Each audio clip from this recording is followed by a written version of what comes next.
Hello everybody, it's the Historical Gamer once again, and today we're returning to Strategic Command World War II, World at War. It has been almost 2 months since my last video on this game, but it is still a series that I want to see through and see how we can do. It is May of 1945. As a reminder, the war is not going great. China's basically been knocked out of the war. There's a couple of Chinese units left up in the northwest. Meanwhile, the Japanese are driving on Burma and likely eventually India here in sort of the westernmost portions of China. In Europe, things are going poorly as well. Iran has fallen to the Germans. We've briefly cut off a heavy German tank unit in Tehran, but these British units here are going to die in the next turn. Russia is on the verge of falling. Moscow has already fallen. The alternate capital at Perm is currently being surrounded, and then as well, actually, I think Sverdlovsk might be the alternate capital right now. But in any event, the Russians Kuybyshev was the first alternate capital, and now sort of our last hope here is Perm before the Soviets are knocked out of the war. France has fallen. Spain has largely been reduced to a German protectorate. It was temporarily liberated from the fascist regimes there, and a southern front was opened up, and a drive on Paris was stopped by the Germans, and now the Allied forces are evacuating themselves from the Iberian Peninsula as well. And a large group of naval battles have been occurring on the northern coast near in sort of the Dodger Bank area, where the German Navy has been building its strength, likely to support a cross-channel invasion once the Soviet Union falls. The Allied navies are still strong enough for the time being anyway to counter them, but there was a very bloody naval battle recently fought in this vicinity, and it only just recently concluded. And so that's sort of the situation right now in the war. The only place where the war is going moderately well is in the Pacific, where the Japanese have been pushed back to the brink of defeat. And they've been driven back all the way to the Japanese home islands. While they have taken China and have large forces there, the Allies have taken Okinawa, they've taken Iwo Jima, they've taken the Mariana Islands, and they're on the verge of launching an invasion of Japan, although likely the Americans don't have enough troops to make it successful. That's really the only place we've seen any modicum of success. We've already issued our orders, so we're going to go ahead and hit the end turn button and see what's in store for us as we attempt to move forward here and move toward the middle of 1945 and see if we can't, maybe give the Germans a bloody nose. We do have a small-scale invasion going on here in southern Italy. We've taken Sicily from the Germans. A couple of American units are driving north into southern Italy, but not enough strength there by any means to stop the German juggernaut. And let's just go ahead and end the turn and see what June has in store for us. Soviet units suffering attrition damage. They're cut off from supply there to the east of Moscow. Greek partisans continuing to disrupt supplies for the Germans there. Partisan activity in China influencing Japanese supply in the region and Japanese income in the region. Axis raiders are disrupting convoys to the UK from South Africa, UK to USSR convoys, a bunch of other convoys there. USA developing ground attack weapons level 3. We don't have much in the way of tactical air, so that doesn't matter, but logistics level 5 should help the US a lot. There's the income you can see, and now we're going to wait to see what the Axis has in store for us.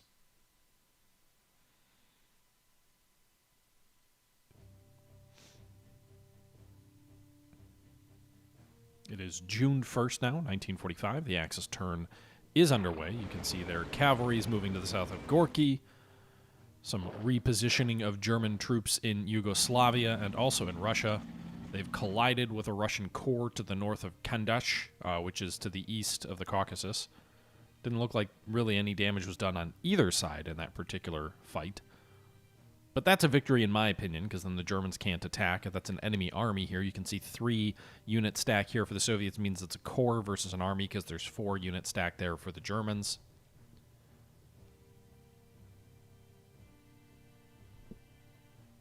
AI is taking quite a while to think. You can see Japanese submarines showing up near the Mariana Islands. Japanese bombers are hitting the oil fields in Burma, as well as some of the ironworks in India. German strategic bombers are damaging, actually destroying a Soviet core there to the east of Moscow. Japanese tactical air is attempting to hit Allied forces in Burma there. They do succeed in getting through, but they take a few casualties to British interceptors. German tactical air hitting some Brazilian garrison troops in Portugal, which has joined the war on the side of the Allies. German tactical air finishes destroying a Soviet corps to the east of Moscow there. Meanwhile, other German air units here pounding the lines near Perm. We've got a couple of shock armies in place there. Meanwhile, German V weapons hitting British industrial targets. V rockets there doing some damage to the port facilities at Southampton, for example. German mechanized troops attacking the city of Porto after finishing off the Brazilian garrison to the east of that city. They don't destroy the Argentinian corps there. There's a corps of Argentinian soldiers at Porto that held out, at least for the moment. British troops pushed out of Wanking or Wanning. I'm not sure the name of the city. I couldn't quite see it in either westernmost China or on the Burma border. Yugoslavian partisans are destroyed there. Meanwhile, German armor is attacking to the south of Perm, destroys a Soviet army unit there. The British armored army unit to the north of Tehran is destroyed. A Soviet shock corps destroyed to the west of Perm, as well as another corps being damaged there. So a very bloody turn, a summer offensive, if you will, for the Germans across the board. Panzers advancing in western Spain, also advancing northeast of Moscow. Some Japanese troops are maneuvering in the northernmost reaches of China. We see German artillery coming in here near the Moscow front. German paratroopers drive to the east of Lisbon, destroy a garrison unit there. We have a Panama garrison, so from the nation of Panama, still hanging out there near Lisbon. We'll probably have to pull them back to the city if the capital of Portugal doesn't fall this turn.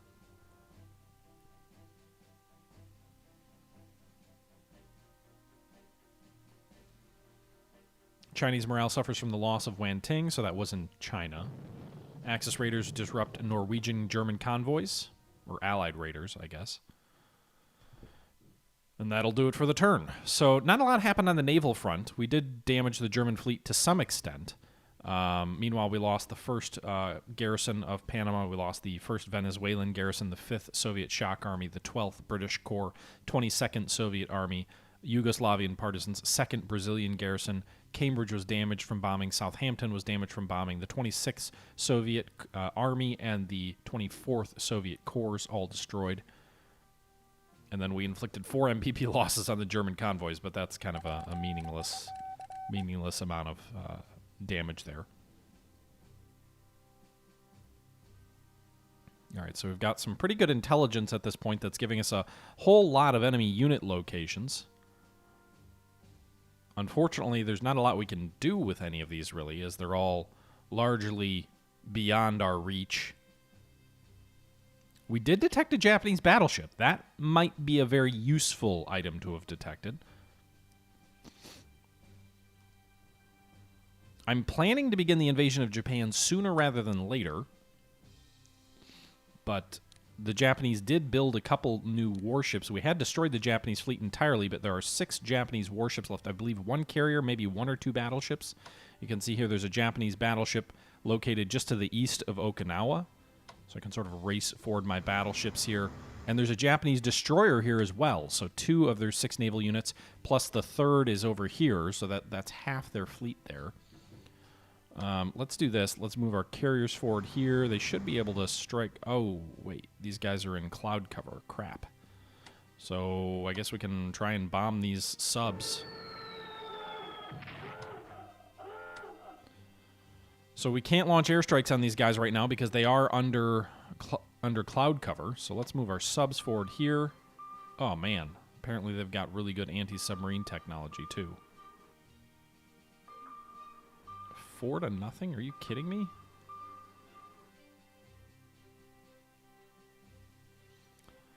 Okay. That's a 2-1. We'll use this battleship here. Gives us a 3-2. It's a number 12 battleship. It's overstrength. I think it's supposed to be the Shinanao. So the only way to hurt it is with surface warships based on its current location. We'll probably beat it up, but we're going to suffer a lot of damage in the process. As you can see here, we've almost destroyed it.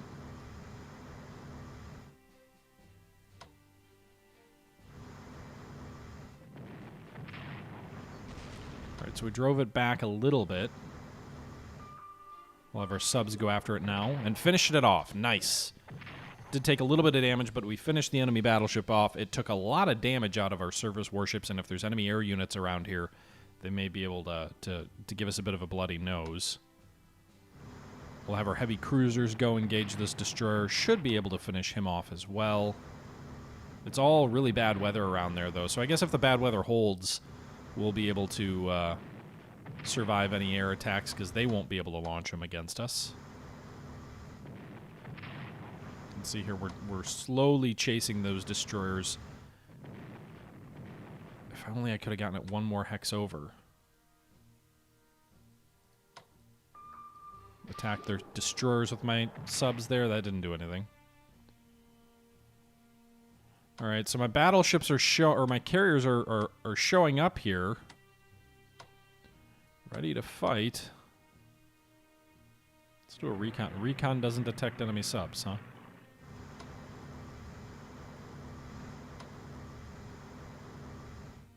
Do you have any other surface warships nearby that I could use to detect those enemy subs? I really don't want to run my carriers into it. Alright, so we detected it that way. Our escort carriers are better against enemy subs than our surface, than their fleet carriers, so we'll do a little bit of damage that way.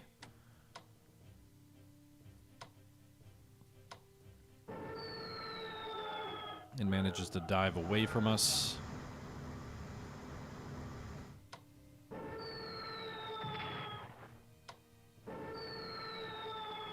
You can see there how much more effective the escort carriers were.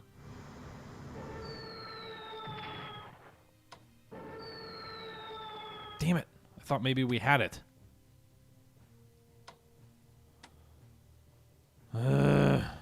I can bring this escort carrier over this way. It probably won't finish it off. It did! Yes! I've been trying to sink that sub for a while now. So we sank a sub, we sank a battleship. That drops their fleet from 6 to 4. We badly damaged a destroyer, so that means, you know, they've got basically 3 effective ships left.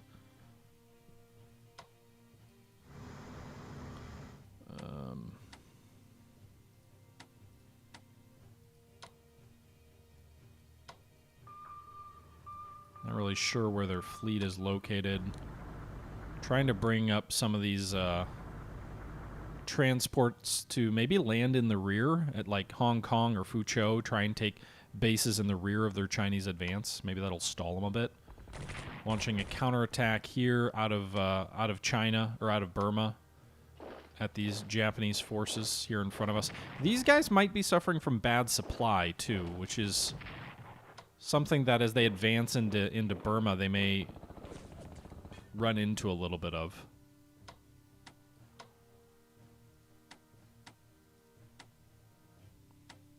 Reinforce those fighters.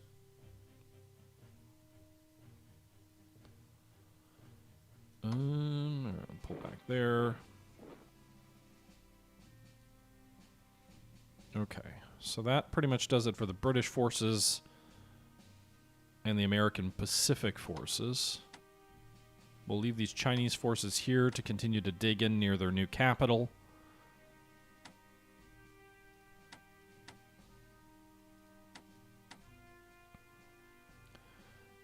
We'll set these guys to prepare their airborne units. I think we'll set some of these naval units up for long-range amphibious naval. Someone was telling me that the enemy's that there's going to be a point where there's sort of a randomly generated event that will of a nuclear attack. and that we have to be ready for it. So I'm trying to get as many of my units to sea as possible, although their strike levels say 0 out of 1. So I'm not sure if they can launch an amphibious landing or not. But we're throwing them back on transports. They recently partook in the landings on Peleliu. Or sorry, was it Truck? I think it was Truck. They recently landed on Truck, which may have eaten up their offensive abilities. But we have a pretty large landing force here,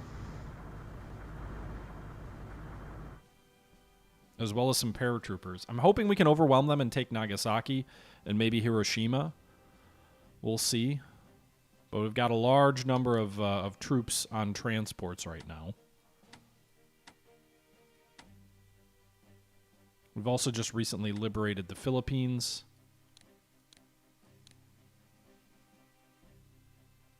So those guys are all ready. I don't think there's any other units out this way that I'm forgetting about. These guys need... well, actually, they don't have any more upgrades to go. So we'll reinforce this carrier air group. All right. So we'll go ahead and sail these heavy cruisers west so they can be in range as well. There's a risk that some of these transports could be in range of Japanese kamikazes or other things like that. So to that point, I'll go ahead and send some carriers over this. We'll switch these guys mode. Oh, I can't switch it, but they should still be able to provide some fighter cover, I'm hoping.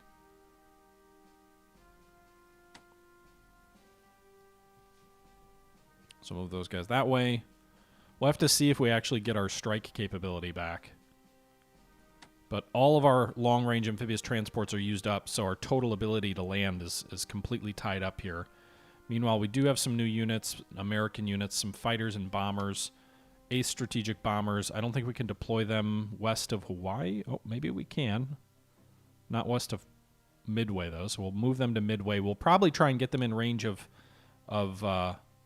the Japanese home islands the next turn by operating them to Iwo Jima, and then the following turn landing in Japan, assuming that that our strike capabilities are back. All right, so that's gonna do it for, I think, for these guys. That's the Pacific and Asia. Anything down here? No.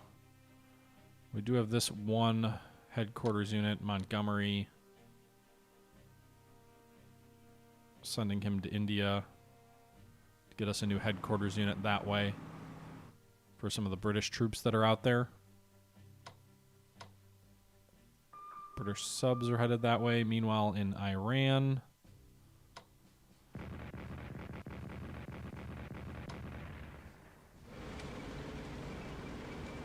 trying to delay the German panzers drive into the Middle East. We already kicked them out of North Africa, but they could come back in the back door.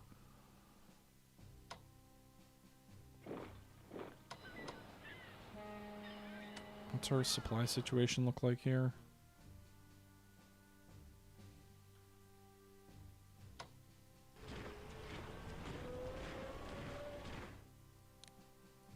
All right, so we've got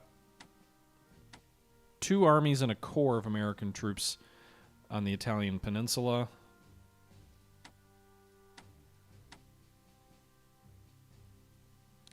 Put these guys on transports. We're going to send these guys to Caligari, or however you pronounce it, here to take Sardinia from the Germans next turn.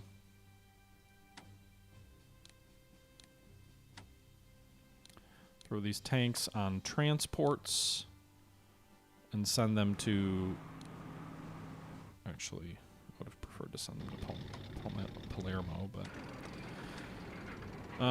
we'll continue holding at the Rock of Gibraltar here. We've got a decent amount of entrenchments. We'll put these guys back to Lisbon. Meanwhile, we're going to throw these Argentinian troops on transports and get them back out to... Oh, no. The German Navy is in the way. They're going to get sunk at sea. All right, so German heavy cruisers there.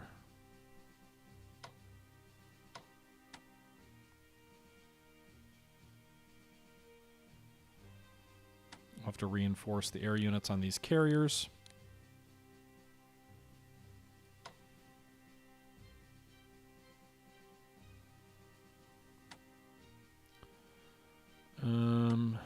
Reinforce these air units on these carriers. We're going to be spending most of our British money reinforcing our carriers.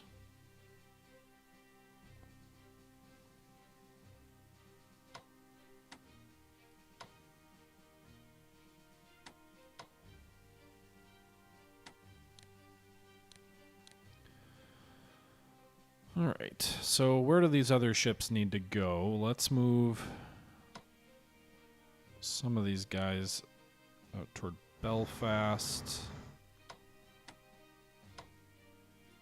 We'll move these guys to Glasgow,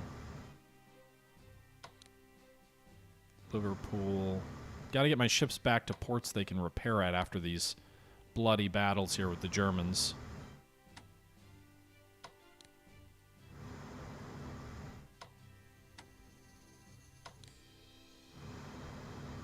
All right, I think all of our ports, our major ports, now are occupied.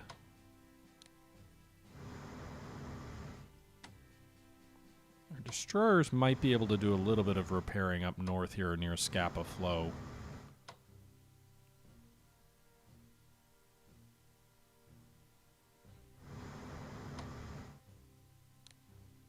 We'll throw these guys off of Cork, which is a base there also. They might be able to do one resupply there.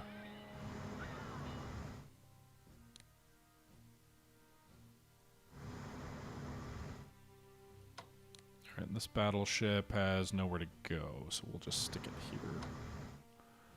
Meanwhile, my units in the British Isles are mostly American, but they've got some good units here.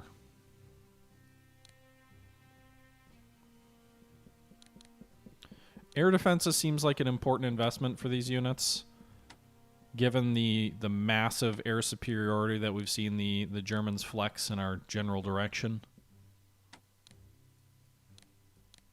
So we need to make sure those units aren't just completely chewed up by enemy air attacks.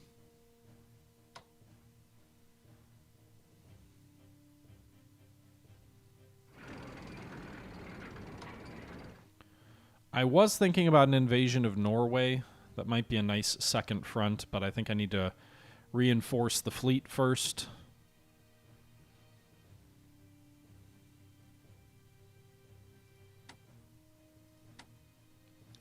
We should add air defenses to that fortified town as well.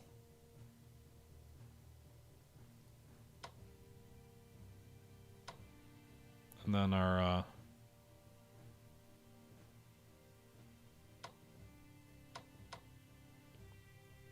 battle fleet should make for the Atlantic, or what's left of it over here. God, those poor Argentine soldiers. All right, set these guys on transports.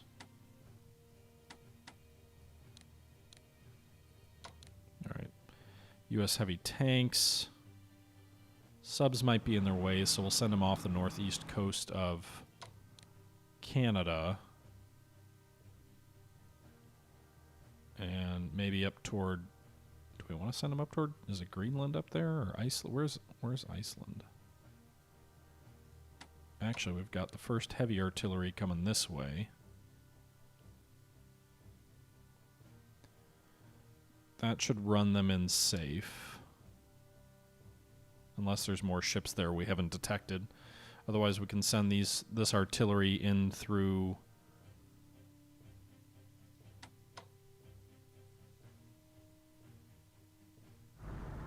the Med, which might be a safer route, and that artillery might be more useful in the Med. So we'll do that. We'll send these guys to Sicily. I think artillery in Sicily could be useful if we're trying to advance up a narrow front and tie up some Germans and have some nice defensive terrains. Meanwhile, this 12th U.S. Army, which is a ground unit here, is going to move up toward Greenland, I think. Where is Iceland? I don't even see it. I know we've got... Oh, it's up here. Reykjavik up there. All right, so we'll set these guys in port in Greenland. Okay, so those reinforcements for the European theater are on the way. Hopefully the Axis doesn't think, oh, we can land in America unopposed, because they could. For the Americans, they have 176 points left. We could invest that. We've already maxed out infantry weapons, advanced tanks. We've just enough to do something like heavy bombers or long-range aircraft or advanced subs. Anti-submarine warfare is something we're already investing one chit in. We could do two. The Germans have a lot of subs. We're already investing the max that we want to invest in production or industrial without wasting stuff. Although the extra money from industrial might be important, so let's invest in industrial. I will lose one of those chits and half that investment, but I'm trying to speed up the industrial stuff because that increases your income. Meanwhile, the British have 111 left. I don't think it's enough to really invest in anything. It's not.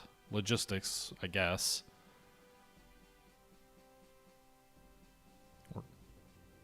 Yeah, that's about the only meaningful one.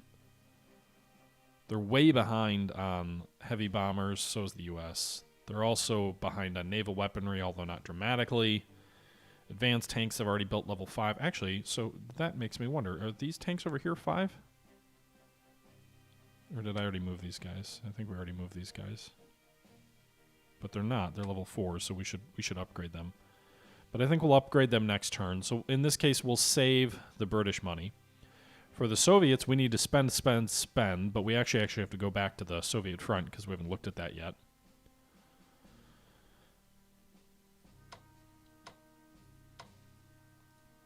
So reinforce these guys. God, the Soviets are so behind on everything that they can't even do anything worthwhile.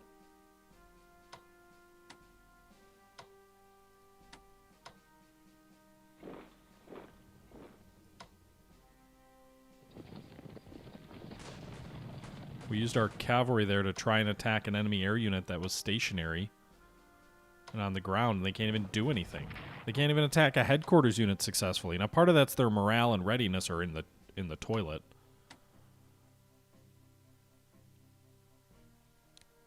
So we got shock tanks, shock heavy tanks anyway.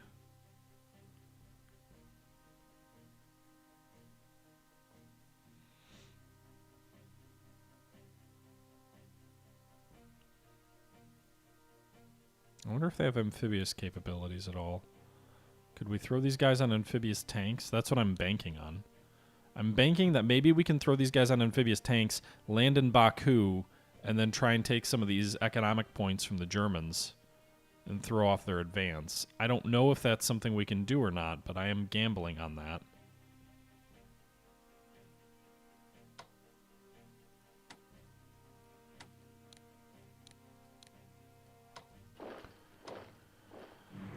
Okay. I mean, the rest of these guys just kind of have to sit and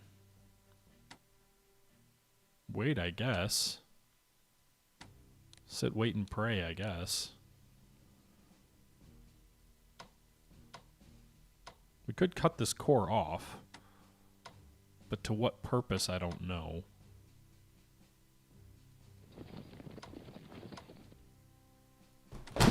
Oh, goodness. Sorry. Just hitting stuff on my desk. Alright,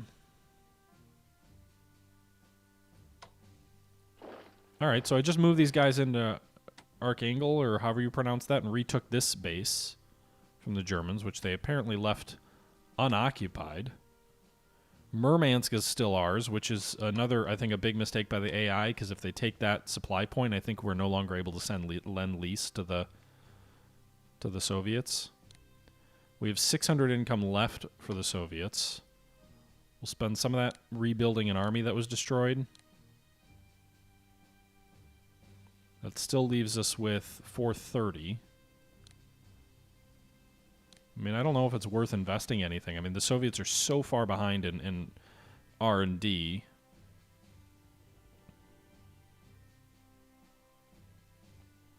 Where would it matter? Infantry warfare is not really relevant. We've already maxed that. Industrial technology, production technology. I mean, they probably won't live long enough to see that stuff matter, even if they do get it.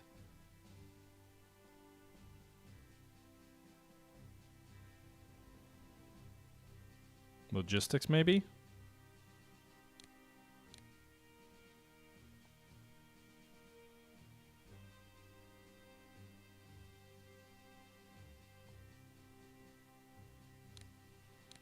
Anti-air, I suppose.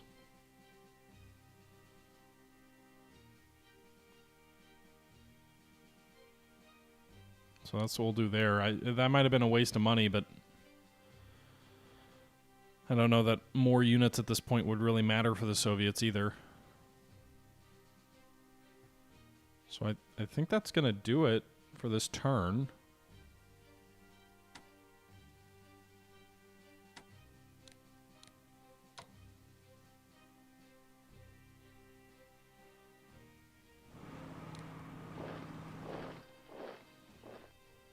I just moved this South African garrison away from Corsica into Spain to try and draw German troops away from the American units down here in Gibraltar.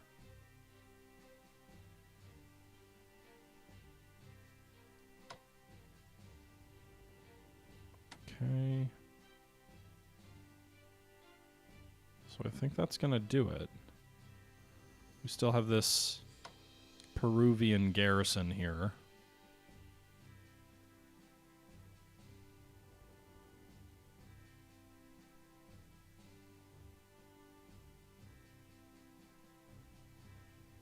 Move this guy up here off the coast of... We also have this Chilean garrison. Move it up the coast of South America. We have this Venezuelan garrison, which is moving toward its port so it can get on ships.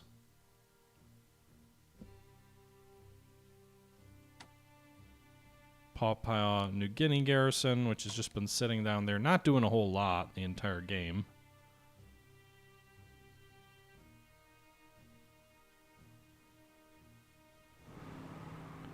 Go ahead and check out the Japanese garrison that was bypassed at Tarawa. That might be a place that it would make sense to go after Japan. You know, if we look at Japan here, we can see that their national morale is down to 40. A little bit above 40. So, you know, that gets down low enough they could theoretically surrender.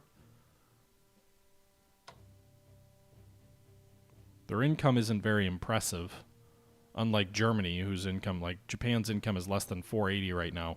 Germany's income is approaching 1,300, and they haven't even knocked the Soviets out and taken all of the Soviet Union to their camp yet. When they do, it'll get even better. Compare that with the U.S. income, which is under 1,000. The British income, which is under 480. The Soviet income is still at about 600 almost. I'm not sure how much of that is directly due to Lend-Lease, though. That might be diverting British income, depending on how that works. Soviet morale is on a downward plane. American morale is 81. British morale is 59. So none of them are doing well. But yeah, we'll have to see how this plays out. We'll pick this up next time, guys, though. So I hope you guys enjoyed this. A return to a game that I played a fair amount on the channel. But it's been a while since we've played it.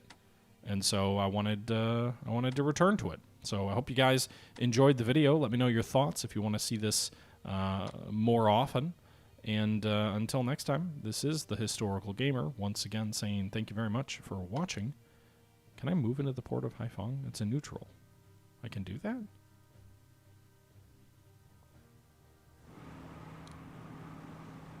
I can land these Australian troops in China?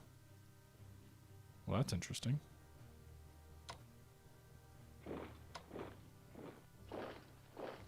So they're going to probably suffer attrition damage with limited supply here, but we've now landed the 4th Australian Corps here near Nanning, and we can move toward